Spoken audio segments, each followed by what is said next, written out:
0,41%.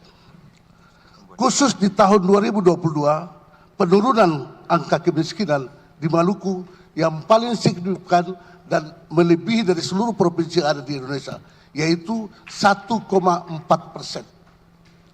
Jadi kalau bicara Maluku tidak baik-baik saja, kita menyatakan itu. Angka kemiskinan di zaman kami turunnya sangat signifikan 12 tahun terakhir di Maluku. Baik, terima kasih untuk kedua pasangan calon. Kami akan melanjutkan. Berikutnya, giliran paslon nomor urut 3 memberikan pertanyaan kepada paslon nomor urut 1.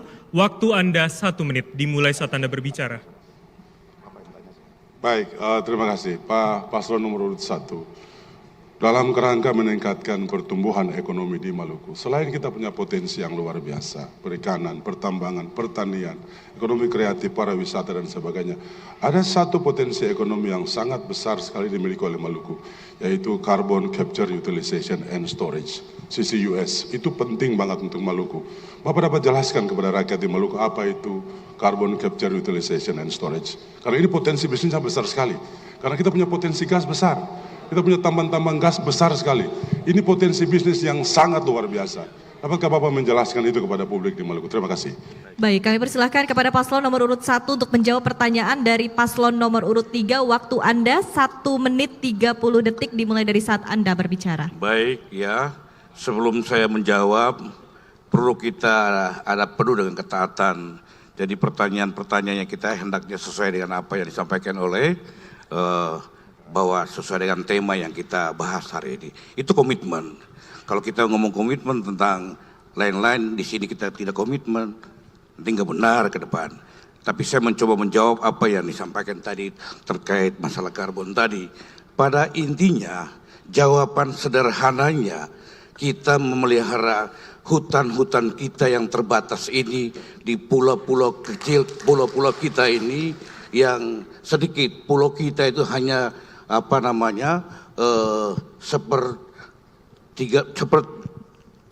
daripada 92% laut. Kondisi yang begitu, pulau yang begitu kecil, sedikit, kemudian hutan juga cukup sedikit, sehingga kita perlu menjaga hutan-hutan yang ada untuk tadi memberi ruang oksigen bagi tidak saja bagi masyarakat Maluku, tetapi untuk semua dunia.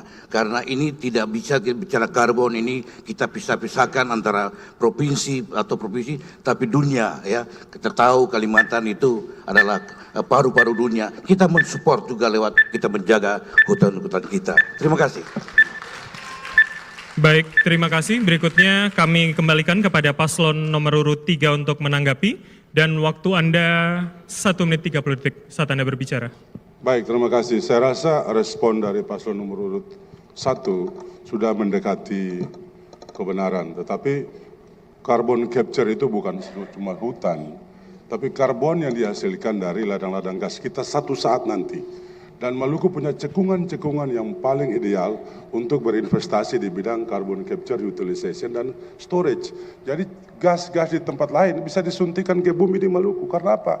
Geografis kita banyak sekali cekungan yang ideal untuk bisnis ini dikembangkan. Jadi kita tidak hanya tahu bahwa kita punya perikanan yang luar biasa, pertambangan yang luar biasa, pertanian yang luar biasa, wisata yang luar biasa. Ada satu potensi bisnis yang luar biasa, yaitu carbon capture, utilization, dan storage itu. Ini menjadi kekuatan kita ke depan. Terima kasih. Baik, masih ada waktu Bapak? Sudah cukup? Baik, terima kasih. Dan berikutnya kami ucapkan terlebih dahulu terima kasih kepada kedua paslon. Berikutnya kami persilahkan kepada paslon nomor urut 2 untuk bertanya kepada paslon nomor urut 1. Waktu Anda 1 menit dimulai saat Anda berbicara. Ya, terima kasih. Paslon nomor urut 3. Kita tahu,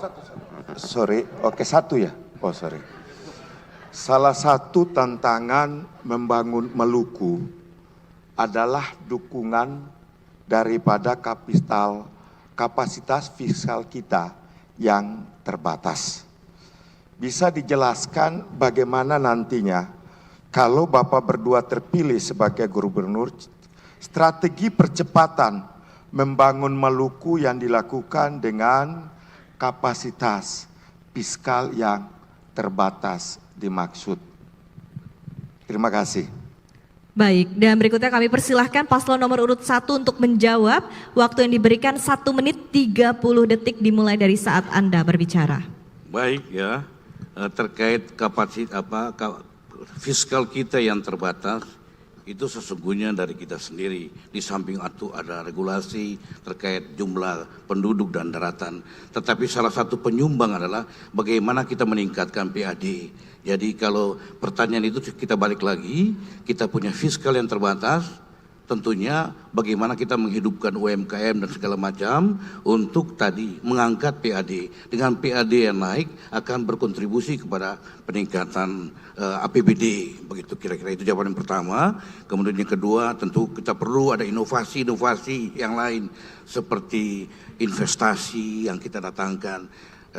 Jadi ada dua hal sebetulnya kalau kita jawab, bagaimana kita melibatkan rakyat masalah UMKM dan pemerintah sendiri, bagaimana berupaya untuk koordinasi dengan pusat dan untuk dalam rangka investasi di Maluku. Pak, silakan tambah Pak. Ya. Baik, terima kasih Pak. Memang kita pahami bahwa kondisi keuangan kapasitas fiskal Maluku saat ini itu sakit luar biasa. Untuk itu pemerintah dalam hal ini saya dan Pak Gubernur kalau terpilih nanti, maka sumber-sumber penerimaan asli daerah ini perlu diestimasi untuk didongkrak lagi. Sumber-sumber penerimaan yang nanti mendatangkan pendapatan asli daerah yang besar, ini harus didorong. Retribusi pajak harus betul-betul didorong untuk bisa menaikkan target itu. Karena dengan cuma 3 triliun lebih, tidak bisa mengoptimalkan semua kebutuhan yang ada. Baik, apalagi waktu Anda habis Bapak, terima kasih. Kami kembalikan kepada paslon nomor urut 2 untuk menanggapi jawaban dari paslon 1. Waktu Anda hanya 1 menit saat Anda berbicara. Ya, kita tahu bersama bahwa kue yang datang dari Jakarta ini kan harus didistribusi. Dan itu oleh Permenkyu nomor 85 tahun 2024 telah membagi kue kita sedemikian rupa dengan fiskal yang sangat terbatas. Makanya kita harus memiliki hal-hal seperti berikut. Yang pertama kita harus menetapkan prioritas, fokus prioritas dan kegiatan seperti apa. Ini yang harus kita lakukan dalam rangka mengatasi kemiskinan, stunting dan peningkatan pendidikan dan pelatihan ke depan.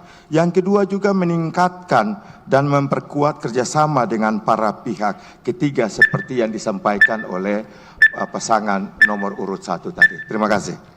Baik, terima kasih untuk kedua pasangan calon dan berikutnya kami persilahkan kepada paslon nomor urut 3 untuk bertanya kepada paslon nomor urut 2. Waktu Anda untuk bertanya 1 menit dimulai dari saat Anda berbicara. Baik, terima kasih. Dalam rangka menghasilkan sumber daya manusia yang unggul, kompeten dan memiliki daya saing yang bagus, tidak ada cara lain kecuali meningkatkan kualitas pendidikan kita. Hari ini banyak sekali sekolah-sekolah swasta yang kekurangan tenaga pengajar di daerah-daerah di Maluku, terutama kawasan 3T di Maluku.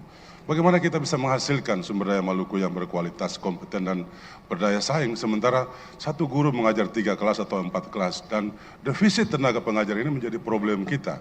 Kalau Anda menjadi gubernur, dan ini adalah juga dari tata kelola yang ada selama ini. Nah, kalau paslon nomor urut 2 mendapat mandat dari rakyat dan menjadi gubernur, wakil gubernur di Maluku, apa solusi konkret yang sangat operasional sifatnya untuk mengatasi defisit tenaga pengajar di sekolah-sekolah ini? Terima kasih. Baik, terima kasih. Paslon nomor urut 2 silakan menjawab dengan waktu 1 menit 30 detik saat Anda berbicara. Kalau bicara tentang pendidikan, itu adalah tugas kita sebagai pemerintah. Dari tahun ke tahun selama kepemimpinan kami, itu banyak ruang-ruang kelas yang kita tambah. Dan di saat kami mendekati turun, itu kami melantik guru-guru honor yang sudah 18 tahun, 20 tahun, itu sekitar 2.000 menjadi P3K. Dan itu sekarang sudah jadi pegawai negeri dengan perjanjian. Kami tidak pernah berhenti. Pemerintah itu punya tugas ada 3. Tugas pelayanan. Yang pertama harus melayani tentang kesehatan dan pendidikan.